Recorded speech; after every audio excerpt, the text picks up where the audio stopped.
Hello students, good evening.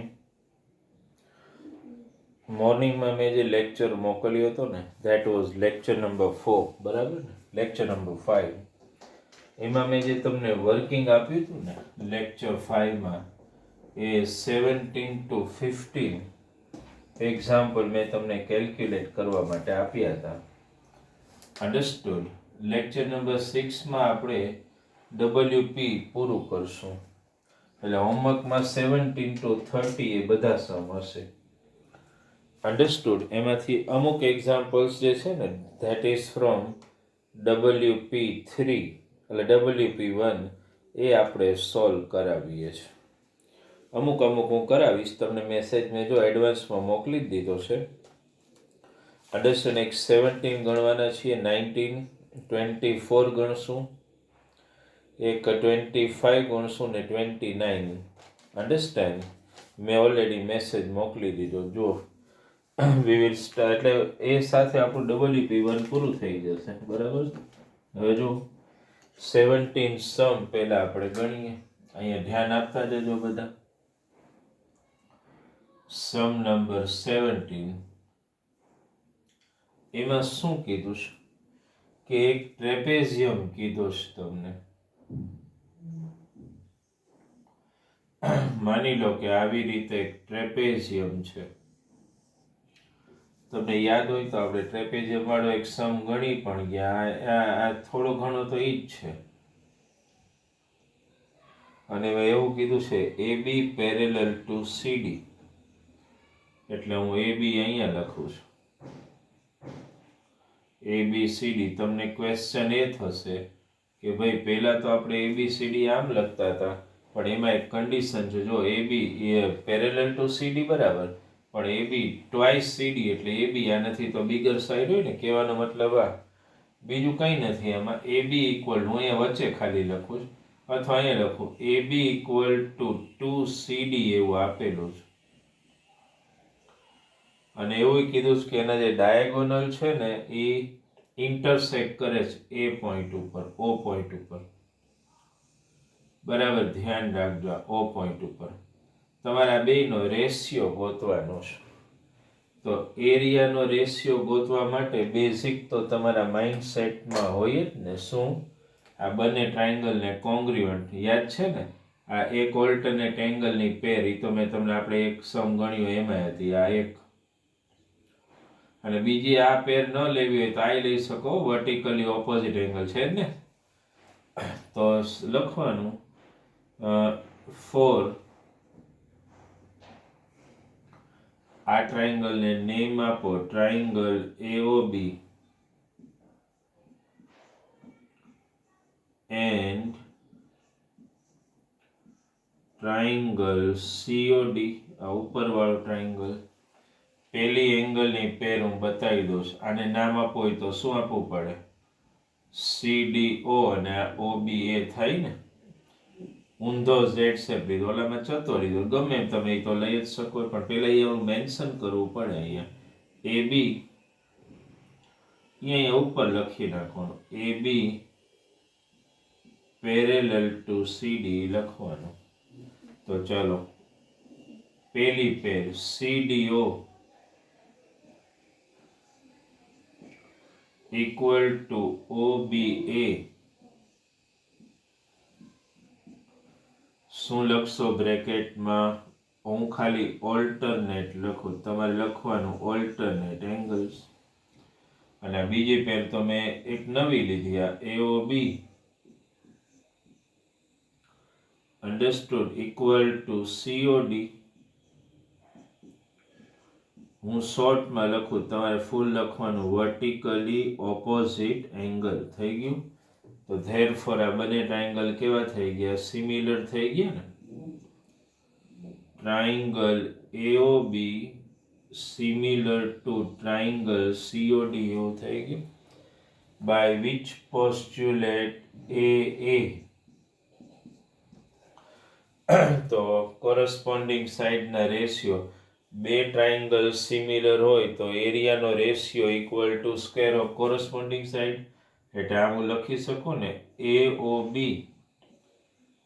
ખાલી AOB નો મતલબ area of AOB ને COD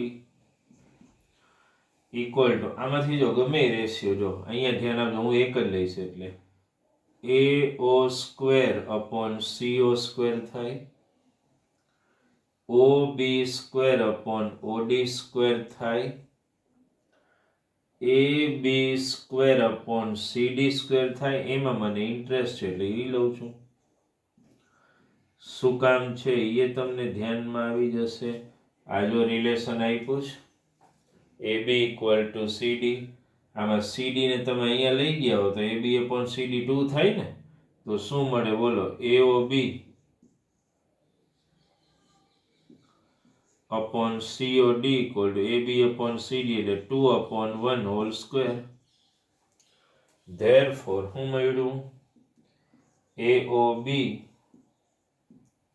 is to COD solve કરો એટલે 4:1 આન્સર આવે ને સિમ્પલ સમ છે પણ ધ્યાનમાં એ રાખવાનું કે બંને ટ્રાયંગલને સિમિલર પ્રૂવ કરીને જ તમે આમાં આગળ વધી શકો એક માઇન્ડસેટમાં રાખવાનું છે અને આમાં યાદ હોય તો આપણે પહેલા એક સમ ગણ્યો ને આ લગભગ આજના લેક્ચરમાં મોર્નિંગમાં એમાં એક આ ઓલ્ટરનેટ એંગલની પેર અને એક આ લીધી હતી આપણે I have taken vertically opposite angle એ આ વખતે લીધી આપણે બાકી તમને ખબર જ છે બે ટ્રાયંગલ સિમિલર થાય એટલે પછી તો સિમ્પલ એક્ઝામ્પલ થઈ જાય છે સાવ ઓકે આઈડિયા આવી ગયો તમને રાઈટ હવે એક સમ આપણે જોઈએ જો એમાં પહેલા હું છે ને 29 કરાવું છું ઊંધો ઓર્ડર લઉં છું કારણ કે થોડો આના જેવો જ છે ને એટલા માટે અહીંયા જ લઈ લઉં 29 શું કહેવા માંગે છે triangle ABC and triangle BDE વાંચો તમે R શું છે ABC ને BDE are equilateral triangle and D is a midpoint of BC then find the ratio of area of triangle ABC and triangle BD બહુ જ સિમ્પલ સમ છે પણ આમ કોમ્પ્લિકેટેડ લાગે ધ્યાન આપશો ને તો આમ સમમાં એટલું બધું કાંઈ છે નહીં આ સમમાં શું કરવાનું છે જુઓ પહેલા તો અમે એક ટ્રાયંગલ બનાવ્યું ધ્યાન આપજો અહીંયા આ માની લો કે એક ટ્રાયંગલ સપોઝ આ એક ટ્રાયંગલ આપણે બનાવી નાખ્યો ટ્રાયંગલ ABC બરાબર હવે D આનું આ મિડ પોઈન્ટ છે આનું એટલે એ તો ખબર પડે ને કે BD ઇક્વલ ટુ DC થાય નવો ટ્રાયંગલ BDE છે તમારે જેમ નામ આપવું અહીંયા E લઈ શકું તો આ ટ્રાયંગલને જોઈન્ટ કરો આપણે અલગ સેપરેટ થોડું કરીએ એટલે તમને ધ્યાનમાં આવી જશે આમ કરી શકું ને હું જો આ નવો ટ્રાયંગલ જે છે એને આમ ડ્રો કરું આ BDE થઈ ગયા આ બંને ટ્રાયંગલ કેવા છે ઇક્વિલેટરલ છે એટલે AB BC ને AC ત્રણેય ઇક્વલ હોય BD DE અને BE ત્રણેય ઇક્વલ હોય ઇક્વલ નો મતલબ રેશિયો સરખા જ થાય ને માની લો કે આ બધી 4 4 4 અને આ 6 6 6 તો બધામાં રેશિયો તો 4/6 સરખો જ આવે ને એટલે તમે એમ કહી શકો 4 બરાબર ધ્યાન આપજો 4 triangle ABC and triangle BDE આવું લખી નાખવાનું AB upon BD equal to BC upon DE એમ લઈ શકો પછી થોડું ચેન્જ હોય તો કહી દઉં તમને, equal to AC upon BE. થોડું મોડિફિકેશન કરવા માટે BC અપોન અહીંયા DE લઈ લો. એમાંથી કાંઈ નહીં, તો પેર તમે કઈ રીતે બનાવો છો એના ઉપર ડિપેન્ડ કરે. અહીંયા DB લઈ લો. સાઈડ તો 3 આવી જ ગઈ. હવે આ ત્રણેય સાઈડ હોય, આ જો ટ્રાયંગલ ABC કેવો છે, ઇક્વિલેટરલ, તો આ બધી 4 4 4 હોય, આ બધી 2 2 2 હોય, તો 4/2 4/2 4/2 રેશિયો ઇક્વલ આવે. ક્લિયર થાય જે હું કહું છું એ? Triangle ABC and triangle BDE are equilateral triangle. એટલે ટ્રાયંગલ ABC ની ત્રણેય સાઈડ ઇક્વલ છે, BDE ની ત્રણેય સાઈડ ઇક્વલ છે. એટલે આ 4 4 4, આ 2 2 2, આન્સર સરખો જ આવે ને. એટલે તમે કહી શકો therefore triangle ABC similar to triangle BDE. Ratio લેવાની વાત આવે તો ડાયરેક્ટ એરિયા લેવો પડે ને, area of ABC upon area of BDE આવે. હવે આમાંથી આ ગમે એ સ્ક્વેર લઈ શકીએ ને, આપણે આ લેશું. શું કામ? એ તમને હમણાં ધ્યાનમાં આવશે, કારણ કે BD અને DC, આ D આનું મિડ પોઈન્ટ છે, એટલે BD BC નું હાફ થાય ને, એટલા માટે હું આ રેશિયો પર્ટિક્યુલર ટાર્ગેટ કરવાનો મતલબ આ, બીજો કંઈ નહીં. હવે ઇક્વલ ટુ જો BC, હવે જો આમ લખું અહીંયા, જો તમને બતાવું છું, BD ઇક્વલ ટુ શું થાય બોલો? આ D જે છે એ BC નું મિડ પોઈન્ટ છે, તો BD equal to half BC થાય કે નહીં? BD ને આમ લઈ જાઉં ને 2 ને આમ લઈ આવું તો 2 ઇક્વલ ટુ શું મળે? BC અપોન BD, આ 2/1 એવું થઈ ગયું ને. તો અહીંયા પાછું લખી નાખો 2/1 હોલ સ્ક્વેર. તો ABC upon BDE equal two 4/1, પેલાની જેમ જ. આ બંને એટલા માટે જ આ સમ મેં અહીંયા લીધો, ABC is to BDE equal to 4:1. ધ્યાનમાં આવ્યો સમ?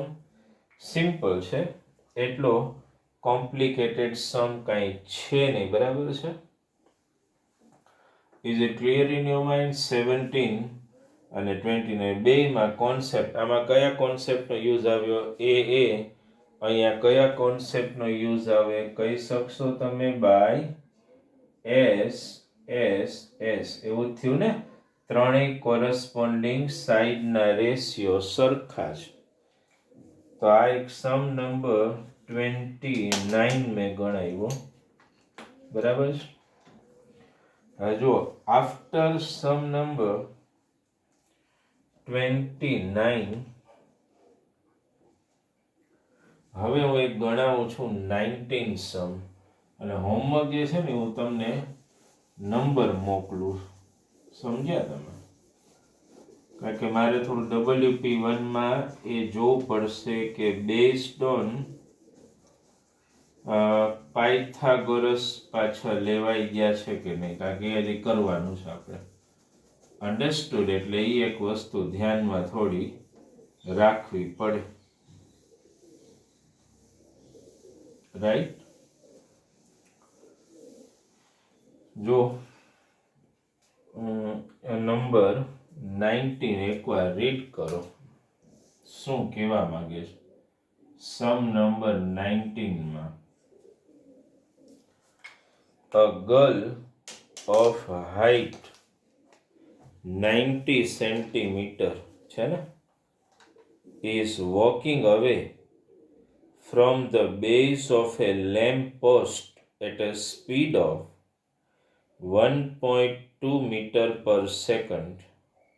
If the lamp is 3.6 meter above the ground, find the length of the shadow, her shadow after 4 seconds. સૌથી પહેલા ઇમ્પોર્ટન્ટ વસ્તુ કઈ છે ખબર છે? આ સમનો ડેટા સમજવો. શું કહેવાય ફરીથી a girl of height 90 centimetre. હું તમને આ સમ ડિક્ટેટ કરાવું ને બરાબર, એ પહેલાં તમે રીડ કરી લો શું છે. રીડ કરવું બહુ જરૂરી છે તમારા માટે. A girl of height 90 centimetre, જો 90 છે. પછી શું કીધું છે? Is walking away from the base of A lamp post. એટલે આ માની કે લેમ્પ પોસ્ટ હોય તો ગર્લ અહીંથી આમ દૂર જતી જાય છે. Understand? At a speed of 1.2 meter per second. If the lamp is 3.6 meter above the ground, find the length of the shadow after 4 second. કેવા શું માગે ડાયાગ્રામમાં આપણે રિયલાઇઝ કરીએ. જો આ માની લો કે લેમ્પ પોસ્ટ છે. આ સમમાં ધ્યાન આપજો બરાબર. આ લેમ્પ પોસ્ટ કેટલી હાઇટનો છે? 3.6 મીટર બરાબર. આને માની લો હું એ બી કહી દો ટેમ્પરરીલી. આ એ બી લેમ્પ પોસ્ટ છે. હવે એક ગર્લ છે ને moving away from base of tower, અને કઈ સ્પીડે? 1.2 મીટર પર સેકન્ડ. તમારે એનો શેડો ક્યારે ફાઇન્ડ કરવાનો? After 4 second. તો ધ્યાન આપો, ગર્લની હાઇટ તો આપી જ છે તમને, પણ ઈ ગર્લ અહીંથી વોકિંગ સ્ટાર્ટ કરે તો 4 સેકન્ડ પછી, માની લો કે 4 સેકન્ડ પછી ગર્લ અહીંયા હોય. આ ગર્લની હાઇટ આ ગર્લ આમ બતાવવી પડે. માની લો કે આ એમ માનો કે સીડી ગર્લ છે, તો 4 સેકન્ડમાં ગર્લે કેટલું ડિસ્ટન્સ કાપ્યું હોય કહી શકો? 1 સેકન્ડમાં કેટલું છે? C is moving at a speed of 1.2 meter per second. 1 સેકન્ડમાં 1.2 મીટર, તો 4 સેકન્ડમાં 1.2 ઇન્ટુ 4 થાય એટલે 4.8. એટલે આ ડિસ્ટન્સ હશે 4.8 મીટર. ગર્લની હાઇટ કેટલી છે? 90 સેન્ટીમીટર. એને મીટરમાં કન્વર્ટ કરો બરાબર છે, એટલે 0.9 ગર્લની હાઇટ થઈ ગઈ. તમારે શું કરવાનું? ગર્લનો શેડો, એટલે તમે એ વિચાર કરો આમ હો તમે તો તમારો શેડો આમ પડે કે નહીં? જો સન આ બાજુ હોય તો આપણે વિચાર કે સન અહીંયા છે, એટલે હું આ અહીંયા જો આમ ડ્રો કરું છું. આ ડી તમારે ગોતવાનું છે, એ ધ્યાનમાં રાખો. આ 0.9 મીટર છે, અને આને હું આમ જોઈન કરું. આ મેઇન ઇમ્પોર્ટન્ટ, આ બહુ જ ઇમ્પોર્ટન્ટ. સમ આખો વ્યવસ્થિત પેલા મગજમાં ઉતારી લો. સમમાં શું કહેવા માંગે છે ને એ.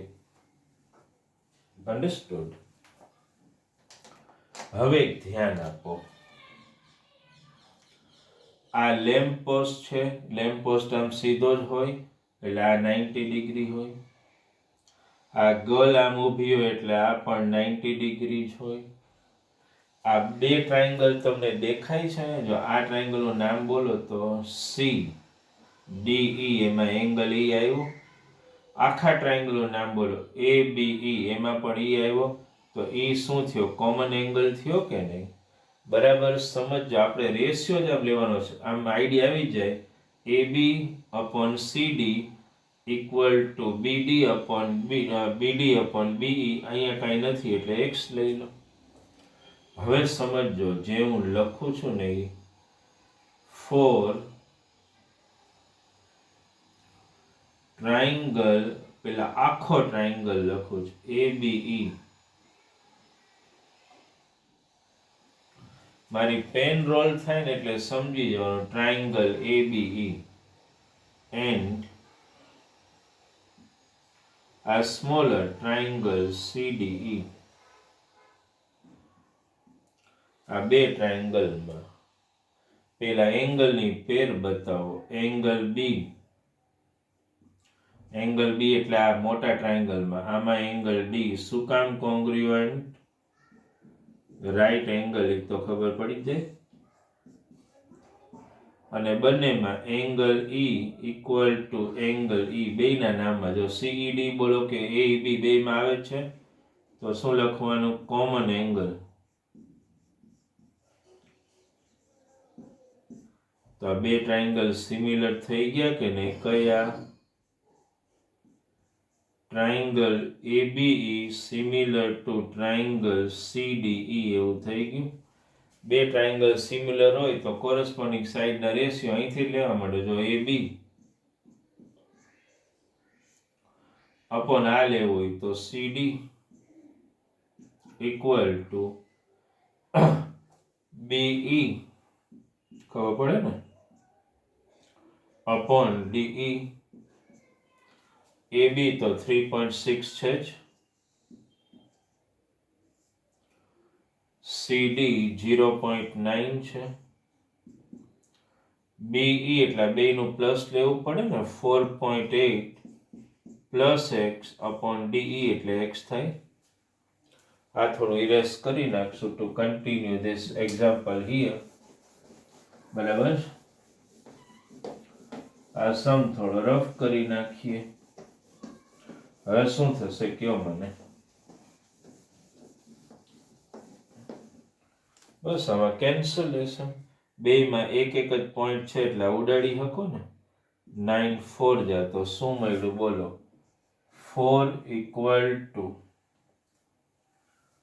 4.8 પ્લસ x અપોન x આવું મળ્યું આને ટ્રાન્સફર કરો એટલે 4x બરાબર ધ્યાન આપજો equal to 4.8 plus x transfer x આ બાજુ આવે તો 4x માઇનસ x એટલે 3x થાય 4.8 x ઇક્વલ ટુ 4.8 અપોન 3 ઉડાડો 1.6 એટલે ગર્લનો શેડોની લેન્થ મળી ગઈ કેટલી હોય 1.6 મીટર અન્ડરસ્ટેન્ડ રાઈટ એટલે આન્સર આવી ગયો પછી તો સ્ટેટમેન્ટ તમે લખી શકો શું લખવાનું હોય statement length of the shadow is 1.6 meter simple sum idea આવે છે તમને એટલે એક વસ્તુ ધ્યાનમાં રાખો 3 એક્ઝામ્પલ્સ આપણે જે કરીએ ને હવે મારે તમને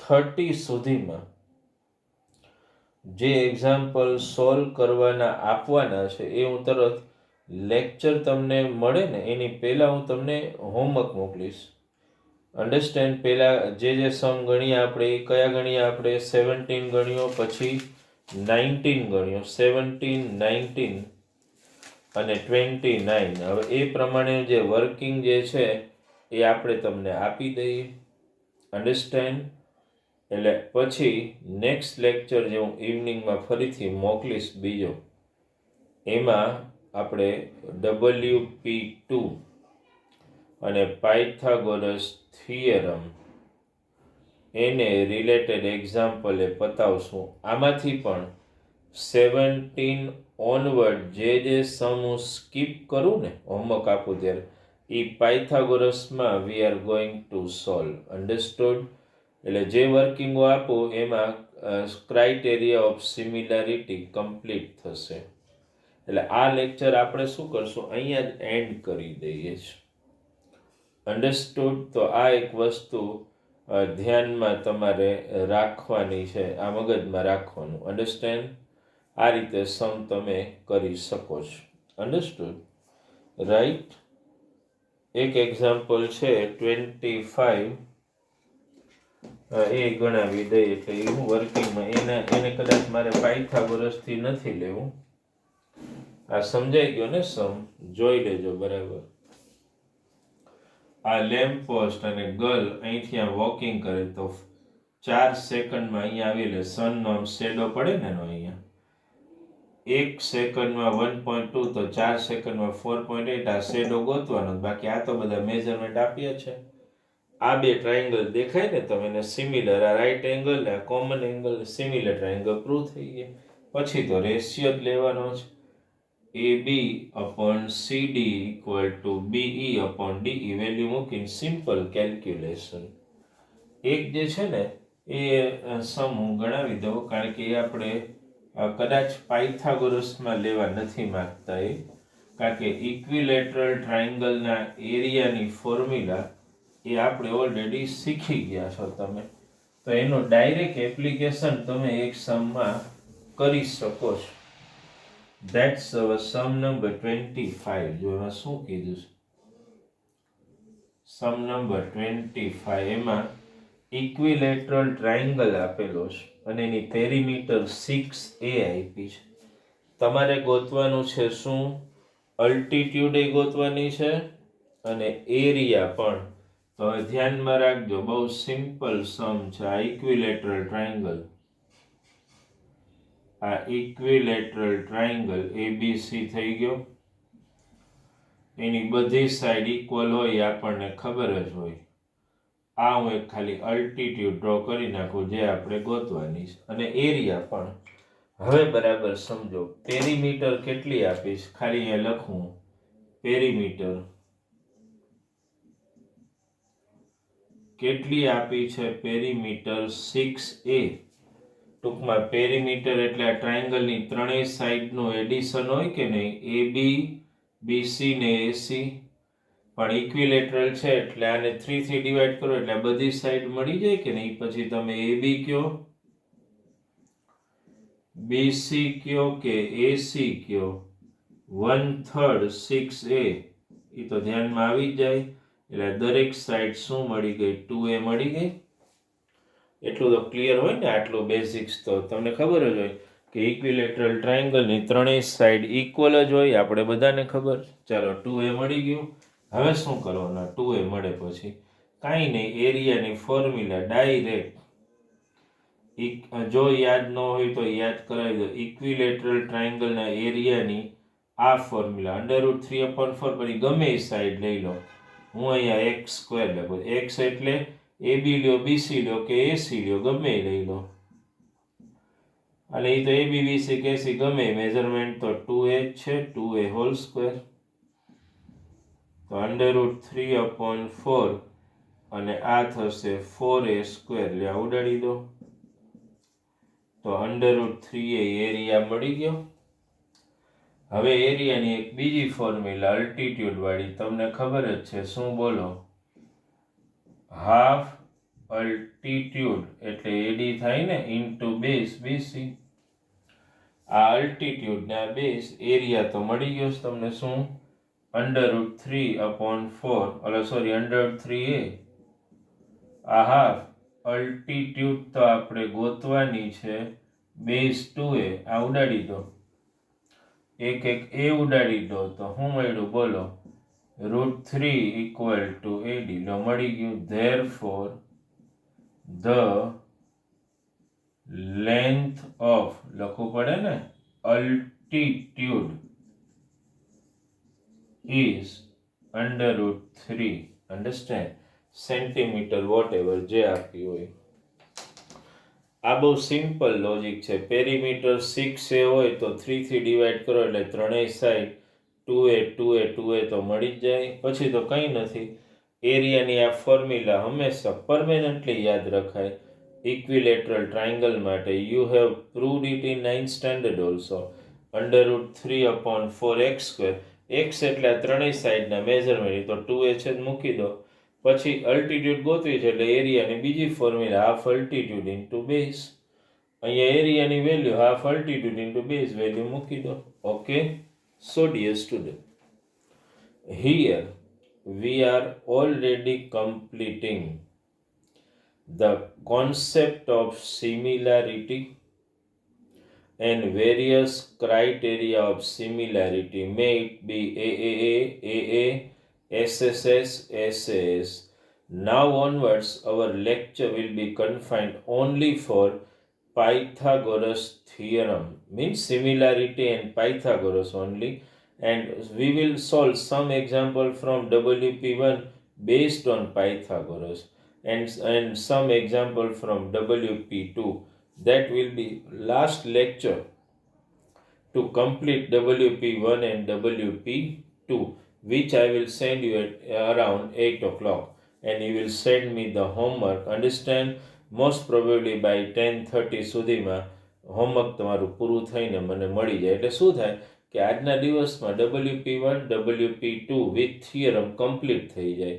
અન્ડરસ્ટેન્ડ? એટલે આ ચેપ્ટરમાં તમને એટલો આઈડિયા આવી જાય કે આટલા થિયરમ છે અને WP1 ને WP2 એટલું સોલ્વ કરો ને એટલે ક્લિયર ઘણું થઈ જશે તમને. બાકી WP3-4 એ હું તમને ખાલી મોકલીશ. We are not able to cover the riders so as far as just now it is possible because on 28 you have already ET. પણ ETમાં કદાચ એકાદ રાઇડર સર્કલનો પૂછશે તમને, મે બી એક ટ્રાયંગલનો ઓરમાં કંઈક હશે. બાકી mainly they will target example, fill in the blanks and such difficult example they will target, conceptually difficult. Okay, thank you very much.